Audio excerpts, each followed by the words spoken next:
कौन सी गोटे चाषी रो धान बाकी रहिबो नहीं मार्च शेष सुधा समस्त को धान उठिबो। चाषी जदि टोकन आज पाई नाहांती टोकन न पाइक जदि से राजरास्तार बसी आंदोलन करुछंती तांकर धान जदि उठा जाउनी से धान उठाइबा जदि राजरास्तार आंदोलन करुछंती चाषींकर हक पाई जदि किबा गोटे चाषी संगठन आसिकी शांतिपूर्ण आंदोलन करिवे तेबे ताको मध्य ना पसंद करिवे आमर डेप्यूटी सीएम। नमस्कार दर्शक बंधु, आपण मानकु स्वागत करछि आजिर एक नवा अपडेट को ने। देखंतु वर्तमान जो धनुयात्रा होता धनुयात्रा रे आमर डेप्यूटी सीएम केवी सिंह देव जो प्रकार स्पीच देइथिले तांकर जो भाषण रे अनेक विषय आमे सुनियाक पाइछु चाषी मानकर धान उठाइବାକୁ नेकी। तेबे चाषी मानकु किबोली भाबरे ताच्छल्य करिसंते किंबा सेमानकु आश्वासन दैछंते किंबा कोन से कहिसंते आमे डिटेल्स ए वीडियो रे जानि परिबा। तेबे आपण वीडियो को आरंभ से शेष देखंतु कंप्लीटली बुझी परिबे। ता पूर्व छोटो रिक्वेस्ट यदि प्रथम करे आम चैनल देखुथांती चैनल को सब्सक्राइब करी पाखर थेबा घंटी आइकन प्रेस करी नोटिफिकेशन ऑल उपरे क्लिक करंतु। देखंतु उपमुख्यमंत्री जो कहिथिले ताकर प्रथम कथा होछि 18 मास पूर्वरु जनता जो सरकार को चयन करिसंती से सरकार निज प्रतिश्रुति पूर्ण करिया पई चेष्टा करूछि। ता अर्थ 18 मास पूर्वरु जनता बीजेडी को छाड़िकी बीजेपी को चयन कला। तेज दर्शक बंधु प्रतिश्रुति पूरण करने जो कहते लोकतंत्र रे यह ठीक कथा, कारण जन सरकार को जिते चयन करा जाए तार कर्तव्य होछि निजर प्रतिश्रुति पूरण करने। से जहाँ जहाँ कही प्रत्येक कथा को से पूरा करने होछि तांकर कर्तव्य। समस्त विधायक और मंत्री माने मिसिकी लोक माननकु दिया जायथा प्रतिश्रुति पूरण करुछंती बा एथपय से काम करुछंती बोलिकी से तांकर बयान देथिले। मुख्य कथा होछि विधायक माने एवं मंत्री माने लोकन को दिया जायथा प्रतिश्रुति पूरण करुछंती। तेबे तांकर कोन पय 3,45,000 टंका सेटा काहाको प्रतिश्रुति दिया जायथिला। तांकर 3,45,000 टंका जो दरमा वृद्धि करुथिले जहाँकि इंडिया रे टॉप मोस्ट नंबर 1 जदि एक लिस्ट आसीबो ताहले ओडिसा रो ही लिस्ट आसीबो सेमिते हेतिला। आ दिने एटा नेशनल न्यूज हे गला। प्रति न्यूज चैनल रे एई कथाटा बारंबार रिपीटेडली जेते बेले बाजिला एमाने तांकर बिल को फेरेनले। आ ए बिल पास कला बेलकु सेमानकर सबु दल जो विरोधी आ शासक दल समस्त एक है कि सर्वदलीय बैठक करिकी 10 मिनिट भी से बिल ऊपर डिस्कशन करलेनी सेमाने बिल टाको पास कर देले। तेबे लोकतंत्र निष्पत्ति एकाकी करा जाय नाही बा एकुटिया करा जाय नाही, सामूहिक भाबरे हेबा उचित। समस्तंकर निष्पत्ति हेला परे गोटे काम करिबा कथा। तेबे देखंतु राजरास्ता रे बसी आंदोलन करिबा सरकार को धमक देबा ठीक नुहे बोली उपमुख्यमंत्री कहिसंती। आपण चिंता करंतु जेतेबेले राजरास्ता रे आंदोलन करा जाउछि या उपरे एभली मत देबा भूल। केतेबेले आंदोलन करा जाय जेतेबेले जणे बारंबार आलोचना कला परे जदि काम होएनी सेते बेले ही आंदोलन होई थाए। आ एई जगह रे भी गोटे संतुलन दरकार। जदि राजरास्ता बंद हैला तेबे साधारण लोक मान मते असुविधा पड़िबे, या ठीक कथा नुहे। किंतु शांतिपूर्ण आंदोलन चाषींकर संवैधानिक अधिकार अटे। चाषी जदि टोकन आज पाई नाहांती टोकन न पाइके जदि से राजरास्ता रे बसी आंदोलन करुछंती तांकर धान जदि उठा जाउनी से धान उठाइबा पय जदि राजरास्ता आंदोलन करुछंती किंबा तांकर हक अधिकार जो अछि 3,100 जो दिया जाउछि तांको 3,169 टंका दिया जिबा कथा, जो हक से पाइबा कथा। ता सहित कटनी छटनी जो करबा कथा से माने मना करथिले, माने करिवेनी बोली कहिथिले। जो 7 किलो रु 9 किलो कटनी छटनी करा जाउछि एई सब होछि चाषींकर हक। चाषींकर हक पय जदि जणे चाषी किबा गोटे चाषी संगठन आसिकी शांतिपूर्ण आंदोलन करिवे तेबे ताको मध्य ना पसंद करिवे आमर डेप्यूटी सीएम। से बोली भाबरे यदि आपण देखिबे सरकार कोनोसी धमक को डरे नाही। जो कथाटा से कहिले जे लोकतंत्र रे डरिबा कथा नुहे, सुनिबा और बुझिबा अधिक जरूरी अटे। आपण को किए कहूछि डर बोलिकी आपण डरिबा आवश्यक नाही। एटा होछि लोकतंत्र बा गणतंत्र। एठी आपण पब्लिक को सुनंतु। प्रथमे आपण समस्या उपरे चिंता करंतु। लोक कोन चाहुछन लोकन को प्रथमे सुनंतु। सुनिला परे आपण ताको बुझंतु से माने कोन कले ठीक हबो ताको आपण जदि बुझिबे तापरे आपे समाधान आसीजिवो। चाषींकर उन्नति पाई राज्य सरकार सब प्रकार पदक्षेप नेब। जहाँ भी पदक्षेप नेबा कथा सरकार सब प्रकार पदक्षेप नौछि बा नेब सेमिति कहिले। देखंतु सरकारंकर कर्तव्य सेटा। जदि जणे व्यक्ति शासक दल रे अछि बा गोटे दल जदि शासक दल थाई के शासन करूछि राज्य को तांकर कर्तव्य सेटा तांकर मूल कर्तव्य माने तांकर सेही कर्तव्य ही प्रथमे आसीबा कथा। लोकंकर उन्नति बा चाषींक उन्नति ତେବେ ଏଇ ଯେଉଁ କଥା କୁହାଗଲା ଚାଷୀମାନଙ୍କ ଉନ୍ନତି ବିଷୟରେ, ତେବେ ଠିକ୍ ସମୟରେ କ'ଣ ପାଇଁ ଧାନ ଉଠାଯାଉନି, ଠିକ୍ ସମୟରେ କ'ଣ ପାଇଁ ଟୋକନ ଦିଆଯାଉନି। ଜାନୁଆରୀ ମାସ ଆସିଗଲା କିନ୍ତୁ ଧାନ ଉଠେଇବା ସରିନି। ବିଗତ ବର୍ଷ ଜାନୁଆରୀ ଭିତରେ ସରିଯାଉଥିଲା। ଆପଣ ଯେଉଁ ପ୍ରକାର ଧାନ ନେବା କଥା କହୁଛନ୍ତି, ମିଲର୍ସ ମାନେ ଚାଷୀମାନଙ୍କୁ ହଇରାଣ କରୁଛନ୍ତି। କିନ୍ତୁ ଛତିଶଗଡ଼ରେ ଆପଣ ଦେଖିବେ, ଆମର ପଡ଼ୋଶୀ ରାଜ୍ୟ ଛତିଶଗଡ଼ରେ ମିଲର୍ସ ମାନଙ୍କୁ କୌଣସି କାମ ନାହିଁ, କେବଳ ପ୍ୟାକ୍ସ ମାନେ ସବୁ କରିବେ।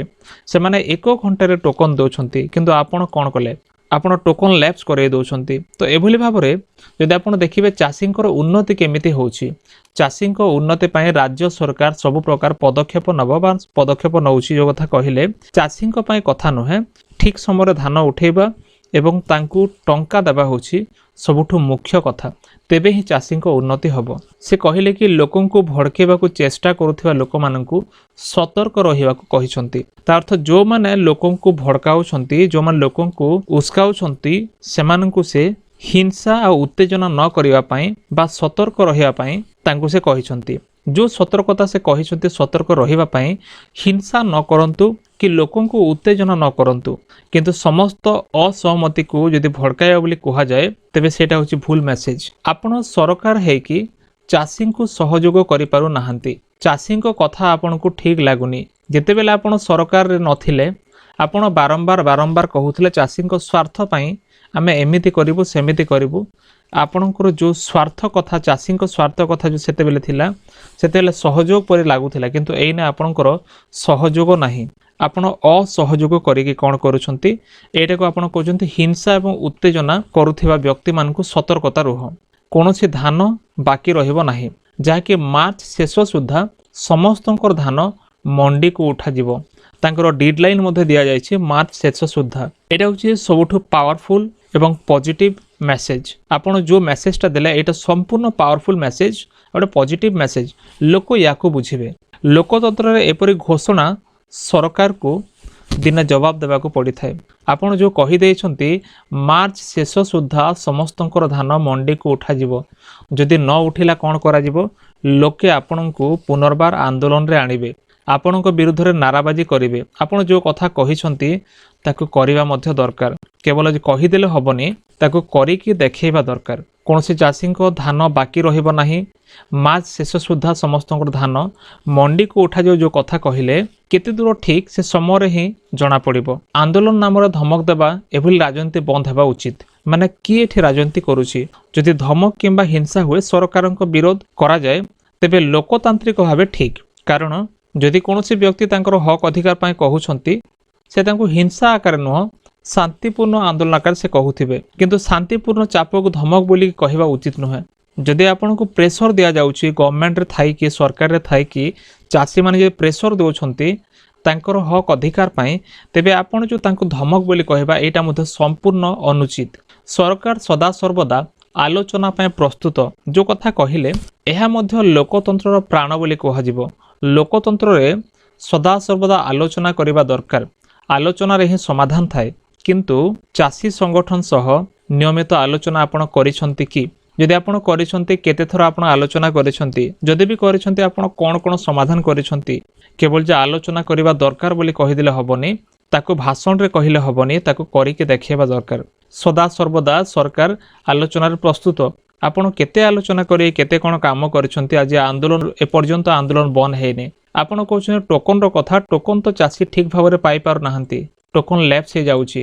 ପଡ଼ୋଶୀ ରାଜ୍ୟରେ ଧାନ ବିକ୍ରି ହେଇଯାଉଛି, କିନ୍ତୁ ଓଡ଼ିଶାରେ ବର୍ତ୍ତମାନ ଜାନୁଆରୀ ଆସିଗଲା, ଜାନୁଆରୀ ମାସରେ ମଧ୍ୟ ଆପଣଙ୍କର ଠିକ୍ସେ ମଣ୍ଡି ଚାଲିନି। ଏହା ଲୋକଙ୍କର ସରକାର, ରାଜ୍ୟ କେନ୍ଦ୍ର ସରକାର ଚାଷୀଙ୍କ ବିକାଶ ପାଇଁ କାମ କରୁଛନ୍ତି, ସେ ଏପରି କହିଲେ, ଯାହାକି ଏହା ଏକ ଲୋକତାନ୍ତ୍ରିକ ଭାବନା ବା ଗଣତାନ୍ତ୍ରିକ ଭାବନା। ଏଇଟା ଠିକ୍ କଥା। ସରକାର ତ ଲୋକଙ୍କର ହିଁ, ଲୋକଙ୍କ ପାଇଁ ସରକାର ହେବ। କାମ ଦେଖିକି ବିଚାର କରନ୍ତି, କିପରି କାମ କରୁଛି, ତାଙ୍କର କାମ କେତେ ଦୂର ଠିକ୍। ଯଦି ଆପଣ ଠିକ୍ ସେ କାମ କରିବେନି, ଗୋଟେ ସରକାର 5 ବର୍ଷ ତାର ଅବଧି ଥାଏ, ଆଉ କିଛି ବର୍ଷ ପରେ ସେମାନେ ନୂତନ ସରକାର ମାନେ ବିକଳ୍ପ ଖୋଜିବେ। ଏଥିପାଇଁ ଆପଣ ଯେତେବେଳେ ସରକାରରେ ଅଛନ୍ତି, ଏଇଟା ମଧ୍ୟ ଧ୍ୟାନ ଦେବା ଆବଶ୍ୟକ ଅଛି। ରାସ୍ତା ବନ୍ଦ ଉପରେ ଆପଣ ଆଲୋଚନା କଲେ, ରାସ୍ତା ବନ୍ଦ କରିବା, ବିଦ୍ୟୁତ ମିଟର ଫିଙ୍ଗିବା ଭଳି କାମ ସାଧାରଣ ଲୋକଙ୍କୁ ହଇରାଣ କରେ। ଦେଖନ୍ତୁ, ଏଭଳି ଯେଉଁ ଆନ୍ଦୋଳନ ଆପଣ କହୁଛନ୍ତି, ଏଇଟା ସାଧାରଣ ଲୋକ ବୁଝିବେନି। ସେମାନଙ୍କ ଦୃଷ୍ଟିରେ ଏଇଟା ଠିକ୍ ହେବ।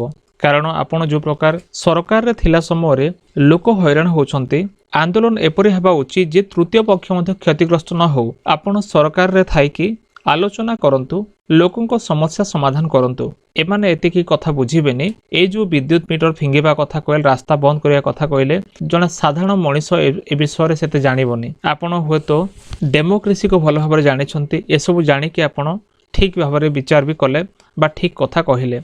विरोध करिया को हेले लोकतांत्रिक उपाय करा जिबा उचित। सरकार सह आलोचना करी काम कले उन्नति प्रगति हबो। जो कथा आपण कहिले बिल्कुल यह ठीक कथा। लोकतंत्र मूल धारणा हेउची संघर्ष नुहे सहयोग रे उन्नति आसे। जदि बारंबार बारंबार जने संघर्ष करिवो से केबे भी उन्नति करि पारिबोनी बा प्रगति करि पारिबोनी। किंतु आपण मानकर सहयोग, सरकार रो सहयोग दरकार। चासी को जदि सरकार सहयोग करिवोनी तो के करिवो। जदि हमें हाराहारी भाबरे ए जो मेसेज को देखिबा, जो कथा से कहिले उपमुख्यमंत्री को अनेक कथा प्रशासनिक भाबे ठीक, किंतु लोकतंत्र रे बा गणतंत्र रे दृढ़ता सह संवेदनशीलता मध्य आवश्यक। आपण चाषी पई केते संवेदनशील सेटा मुख्य कथा। चाषींकर विश्वास, आपणकर काम, आपणकर ट्रांसपेरेंसी बा पारदर्शिता, आपणकर समयबद्ध, आपण जो समय सीमा दोछंती से डेडलाइन भितर आपणकर काम सारिबा कथा। लोक आपणकर काम ऊपर विश्वास करिवे, पारदर्शिता ऊपर आपण विश्वास करिवे। आपणकर केते पारदर्शिता अछि बा केते ट्रांसपेरेंसी अछि, आ जो आपण डेडलाइन दोछंते से जो डेट अछि, ए डेडलाइन भितर आपण काम करिवे कि जो कहिले मार्च शेष सुधा। तबे ए रहिला आगु को देखिबा। दर्शक बंधु, आपण मानकर मतामत कोन? जो भाषण आपण देखिले आपण को कोन लागुछि? सरकार जहा कहउछंती ठीक ना भूल? आपणकर सुचिंतित मतामत निहाते कमेंट सेक्शन में लिखंतु फ्रेंड्स।